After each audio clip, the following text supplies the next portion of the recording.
So today we're going to talk about our body's threat response. When we automatically act in a certain way that is, we may not know where it's coming from. And sometimes it's helpful and sometimes it's not. I think our body believes it's helpful. I talk about the traitor within when we act in a certain way. When, our body has good intentions, but it's on automatic response. So I think today we're going to talk about that because it's not just about understanding that this is happening, but with that understanding, then we can learn to control it better. Yeah, and sometimes what was meant to be a survival for, being out there in the wilderness somewhere, because of trauma, our body now responds that way, even when it doesn't necessarily have to. Right. And so, again, I want to have compassion for our body and for our mind and soul because it has good intentions. It just Yeah, doesn't work, in certain situations. yeah, So today we're going to talk about the seven F's. We often talk about fight, flight, freeze, and fawn, and we're going to add a few more, which they can be folded into the other ones. So let's go through them. The first one is fight. And, this is when we feel or our body feels. And the thing about this also is that our body feels it before our mind, because if our mind felt it first, and we're trying to do that when we start teaching people how to cope with this, when our body feels it first, we don't have time to think, to stop it or to say, yeah, okay, is this really a threat? Because our body automatically feels it is. So this is when their body feels threatened. And sometimes we're talking about an emotional situation, like you're in a romantic relationship and suddenly your body gets scared and your reaction is to fight. that's right. Yeah, it's like a cell memory kind of Yeah, reaction. So, definitely. um, yeah. So you're right. Sometimes it may not seem like the logical thing to do, but our body has automatically given a response to it. Right. And what's happening to your body? You increase your heart rate, right? You have all, Your breathing gets heavy. right, blood flow. I mean, things are really happening to your body. Hmm. And so you bring out the gloves. I don't mean physically fight, although some people do physically fight back. But you start saying things you would never say, and you can't take back. We have to be we've talked about how words can be really wonderful, but they can also, cause somewhat permanent, damage. And so this is one of the reasons why we're going to help people control it, because you can't take those words back. So when and a lot of times it comes out of, which you mentioned before, trauma. Hmm. And so some of the things that we say have nothing to do with the situation at hand, but you're bringing up old wounds. But those words, you'd have to be with a person who truly understands that and who can say, okay, this is not about me. But that takes a lot, right? Yeah. So, It takes a lot of, see, and we talk about this a lot, are the triggers, right? It takes a lot of, um, that other person knowing what your triggers are to understand that this is not a something personal, but rather a response to, again, you know, to a to to trauma. and even with on that understanding, triggers make triggers, so you can trigger each Hmm. other. So it's really important to understand this stuff Yeah, and to come up with ways to not suppress your feelings, but maybe suppress the reaction and replace it with something else.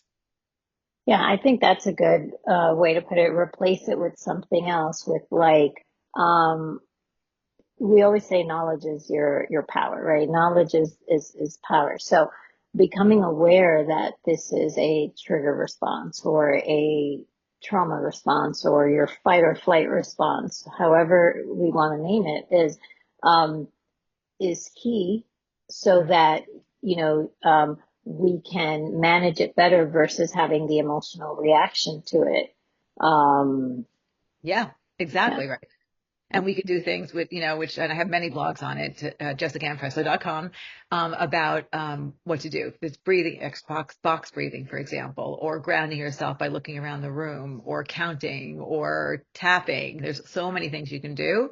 There's a lot of information out there to be able to, when you realize you're being triggered or you're triggered with a bracelet, which I have on, Hmm.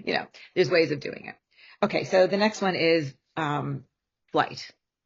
And flight is when you just want to run. You just want to just get out of there. You just, whatever is going on with you.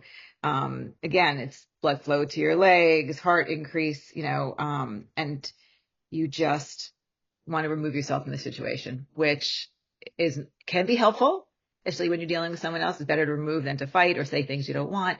But if that's what your response is, then it's important to say, okay, I'm going to walk away for 30 minutes. I'll be back, but I need this Mhm. time. And the other person understanding that. And then maybe eventually you don't have that urge anymore. But while you're going through this process, that's a way of dealing with it in a relationship. Right, right. And helpful. I mean, it is helpful sometimes to remove yourself, but it's the running away and not, talking about it and some people can be extreme, like you'll break up a relationship, something triggers you and people will walk away or and that's not Yeah. Or the flight can also be not only physically running away, but like just kind of like emotionally shutting down and absolutely, right, and not having the productive outcome. Um, absolutely, yeah, without a question. yeah, Freeze. Now, freeze is one of my personal, I mean, one. And that's when you just become silent. You don't fight back, or you may. So I would go. I mean, this reminds me of my puppy. When Spur, my dog, would want something, he would do like everything possible. First, he'd sit. Give me his paw. He would kiss me. He would do every trick I've ever taught him in order to get the treat. Sometimes I would go through a bunch of things. My body would go through a bunch of things. Like initially, let's just say I found out my partner was cheating. So initially I would fight. Initially I would confront. And then I would feel like running. And my confrontation would be minimal and short. And then I would feel like I'd want to run and maybe I'd get in my car and I'd drive away and then I would come back. And then the rest of my coping would be to freeze and not discuss it anymore and to bury it and just go silent or believe them. So right there, I went through three different trauma responses in a very short time. yeah. I can definitely relate to that. All three in the same day in a matter Right. of hours. And I think I'd say that for me, the freeze kind of came, especially after the drawn out process. So, right after being in a relationship for a while where the same thing was happening, Mhm. kind of like the freeze came where it's like, I just don't have it anymore Yeah, you're to just have the fight or the flight. I right, just, right? right. No, and it's definitely, and maybe it protects I always talk about how trauma in your life can make you sick Yes. and make you exhausted. It makes you so sometimes it could be a reaction to that too, or your body's protecting yourself by freezing in order to not, be to get as sick as you could potentially get.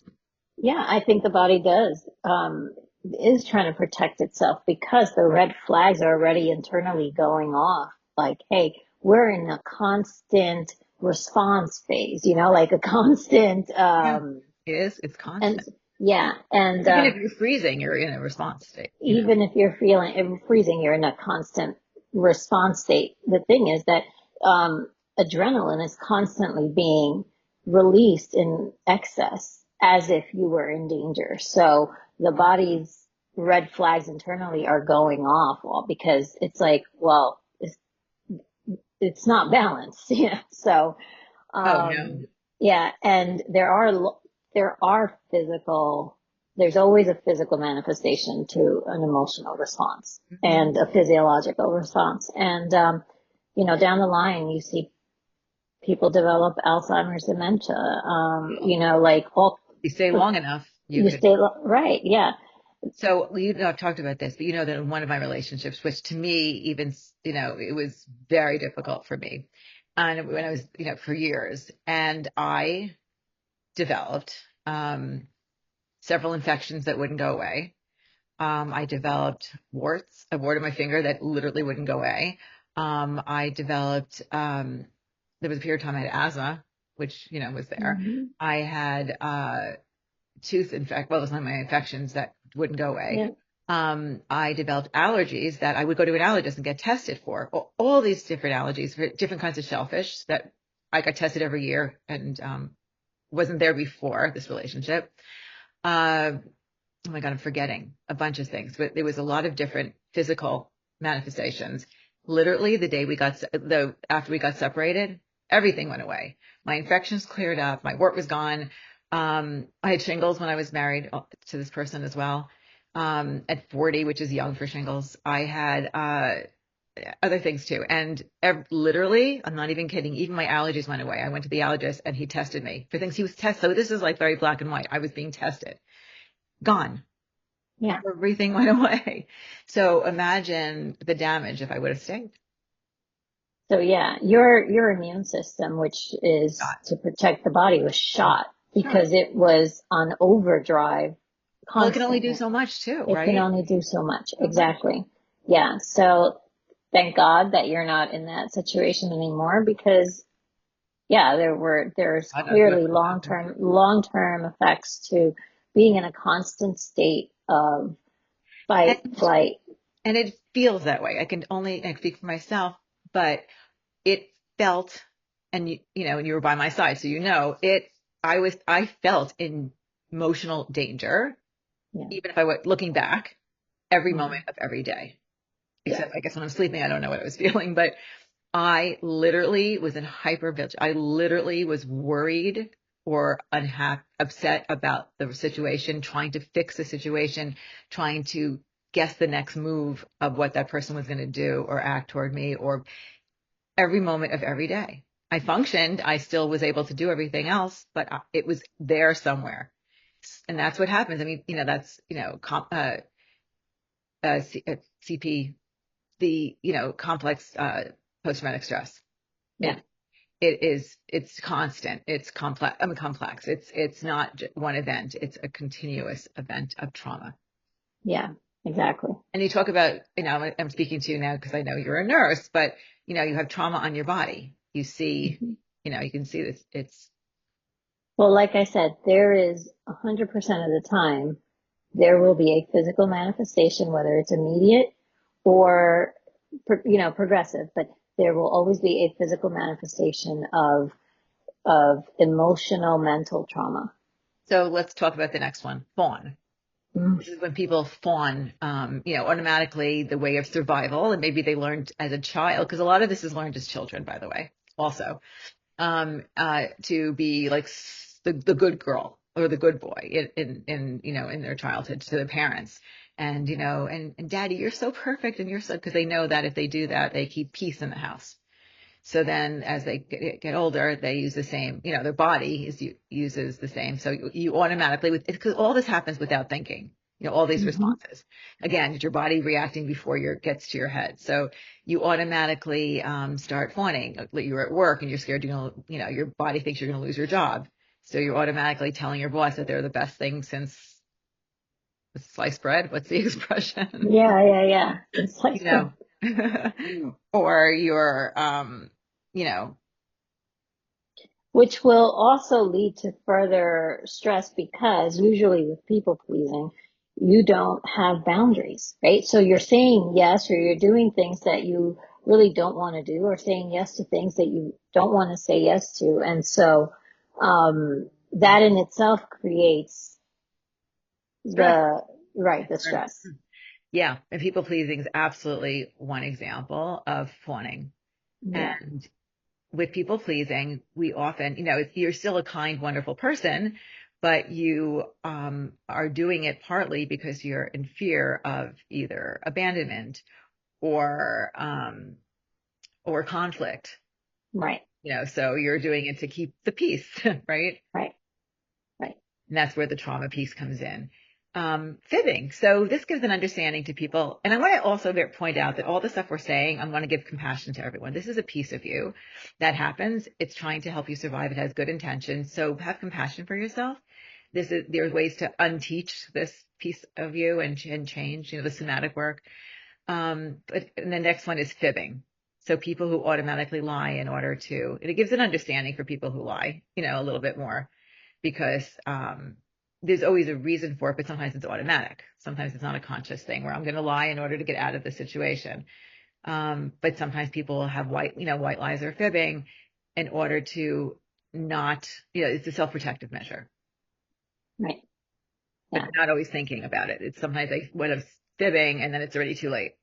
Yeah. Always their motive isn't always like, okay, I just cheated, so now I have to, whatever. This is something Right. that automatically comes out.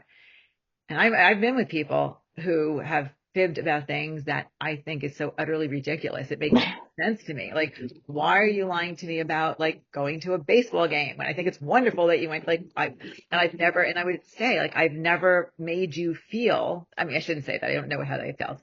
I've never done anything that I could see that I would make you feel that you can't tell me that you did A, B, and C. So I was always looking within myself, like, what did I do wrong? What did I do to create a situation where you had to lie about I'm just as an example, going to a baseball game. And now I realize that it's their defense mechanism that probably started way before I Exactly. existed in their life. Exactly. Exactly. It's their defense mechanism. They've been doing it Exactly. probably forever. Right. Right. Which this understanding really helps in relationships because then you realize it's not personal, you know? Yeah. Flattery. Okay, those are the people that like automatically, sometimes from the outside it may look ridiculous when they're like the brown nosers and, in college, whatever, to the professor. But it's also it's disarm people through charm. Hmm. Yeah. And know people like that. I'm just, all, I mean, we're kind of smiling at some of these, but these are all really, coping mechanisms to And try to, they do and work. yeah, exactly, to try to survive a perceived Threat. situation, Yeah, right? So, that's right. But sometimes the perception is not there. I mean, the perception is there. I'm so sorry. Sometimes the threat is not there. it's not there, right? And or the way that you're coping isn't working well for you. And that's where, so I'm not saying you should change.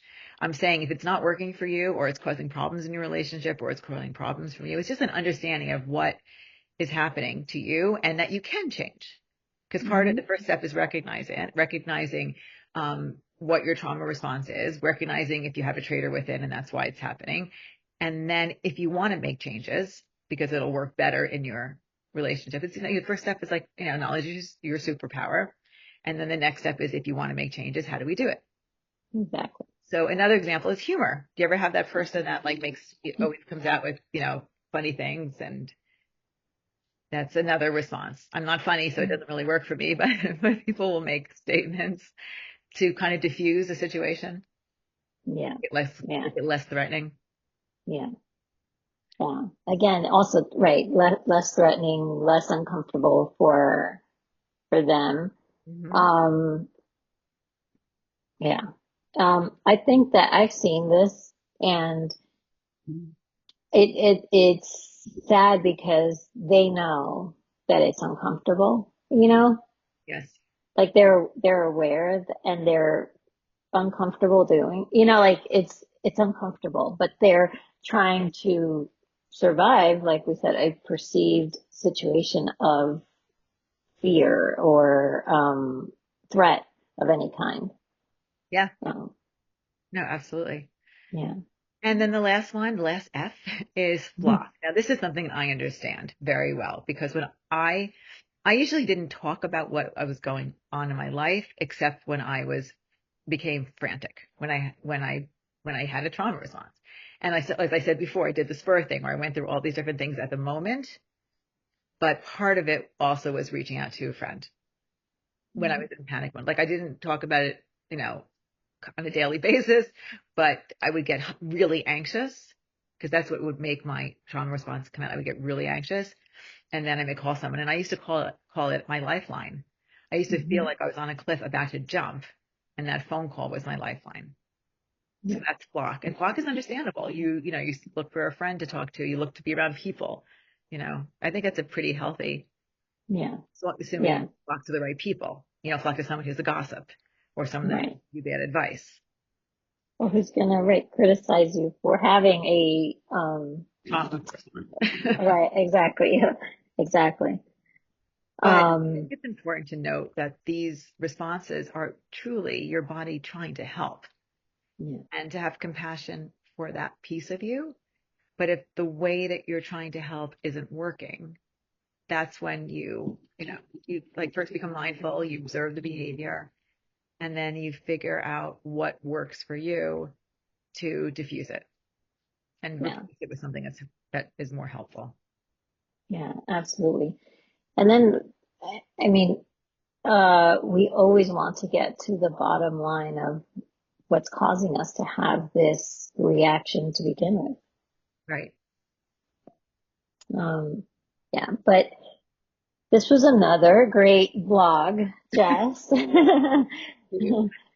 And yeah, another great blog that I truly love reading. And next week we're coming back with another great blog. Yes. The next week is about, and this was your suggestion, let's do it live on, or let's do it.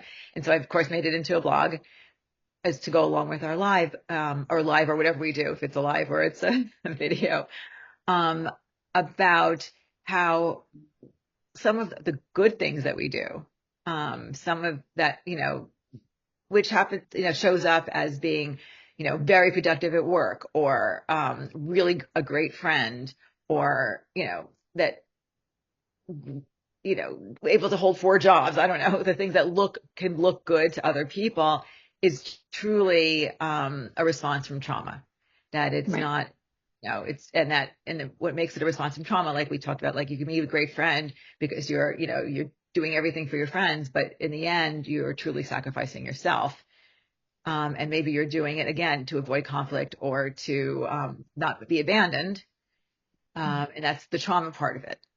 And that maybe you don't have to take care of five friends every day and neglect yourself. yeah, And, and people not recognizing that these really good attributes are really come from trauma. yeah. So Well, that's the next looking one. forward to it. That will be next Friday, April 11th. How's that even? That's Possible. almost midway through I the know that's fourth month crazy. of the And year. you will have had a birthday, Uh-huh. Yes, yes. I'll be 1 year older by next Friday. whatever that year Um, is. yeah, it's like, it's good. It's the big 50. So, yeah, exciting. And I'll be recording from an event that we're having, but I've already Tell me made about it the that, event. yeah.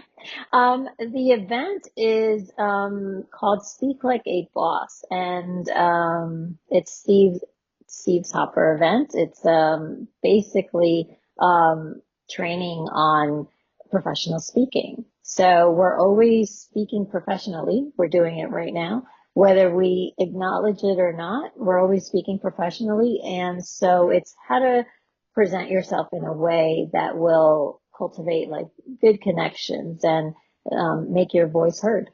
So it's not just like being a professional speaker standing up in front of a podium. This is No, like even no. networking, going to an Even event, networking, yeah, going to a network, party even and network, and working yeah, at a party. yeah, absolutely. Really So important for anybody to. yeah. And then, so how to present yourself. And if you're a business owner, if you're an author, if, whatever it is that we're doing, we're always out there networking, presenting ourselves. And so we want to always present ourselves in the best way possible to leave that, that good impression. So is this in person or do you do it online too? He's done it online, but the one on April 11th is in person. And so it's very exciting. He's got new nuggets that he's going to teach on, and he always does a great job. And the two of you have a business together. Can you want to talk We about that do. too? And that's something you Yeah. do not being physically there.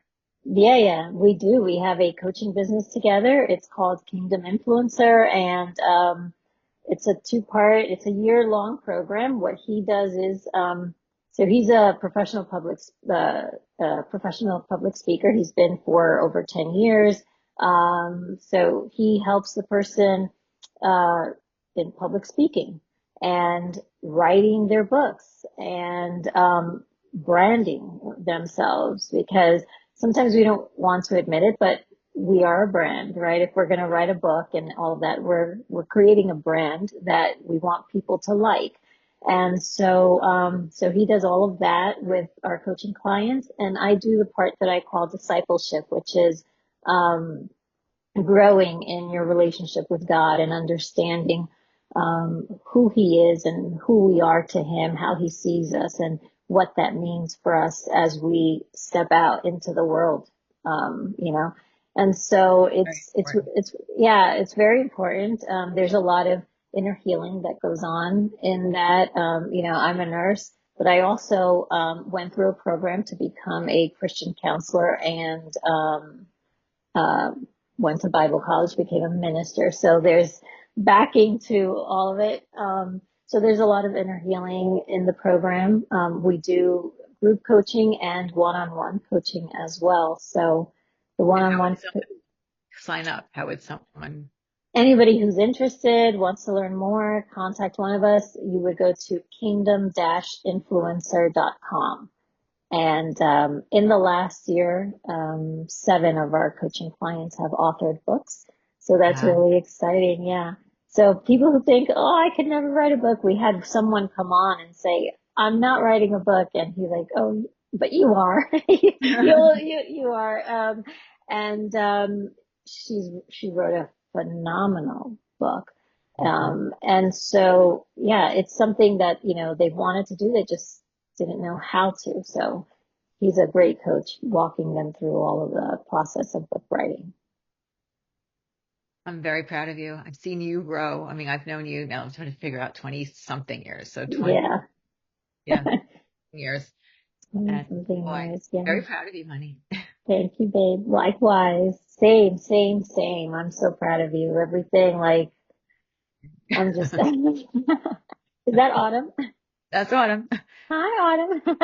See me move my body. I've been giving them food to keep them quiet during Yeah. the. So, yeah. But you know what? That just goes to say, like, everything we discuss, aside from our professional, credentials, we've personally walked through these things. Well, as I always So, say, I come to you through, experience and knowledge. And I yes, think yes, having both is really helpful. yeah, And our exactly. ability to constantly learn. I think that you and I never stop learning. Yeah. I Right. don't think we can't. She's doing.